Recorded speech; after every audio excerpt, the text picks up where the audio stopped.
ಮಾಂಗಲ್ಯಂ ತಂತುನಾನೇನ ಮಮ ಜೀವನ ಹೇತುನಾ. ಮದುವೆಗೂ ವಾಸ್ತುಗೂ ಯಾವ ರೀತಿ ರಿಲೇಟ್ ಮಾಡ್ತೀರಾ?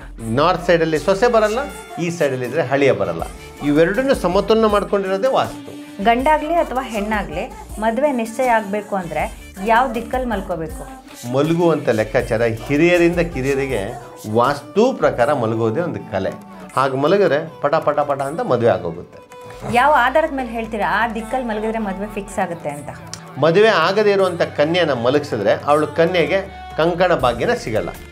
ಇದು ವಿಜ್ಞಾನ. ಪ್ರೇಮ ವಿವಾಹಕ್ಕೆ ವಾಸ್ತು ದೋಷ ಏನಾದರೂ ಕಾರಣ ಆಗುತ್ತಾ? ಖಂಡಿತ ಹೌದು. ನೋಡಿ, ಅತಿವೃಷ್ಟಿ ಅಂದರೆ ಒಂದು ರೀತಿಯಲ್ಲಿ, ಅನಾವೃಷ್ಟಿ ಅಂದರೆ ಒಂದು ರೀತಿ ಅಂತ ಹೇಳ್ತಾರೆ.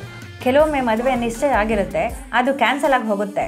ವಾಸ್ತುವಿನಲ್ಲಿ ಇದನ್ನು ಸರಿಪಡಿಸ್ಕೊಂಡ್ರೆ ಪರಿಹಾರ ಸಿಗುತ್ತೆ. ಡೈವರ್ಸ್ಗೂ ಇದೇ ಕಾರಣ ಆಗುತ್ತಾ?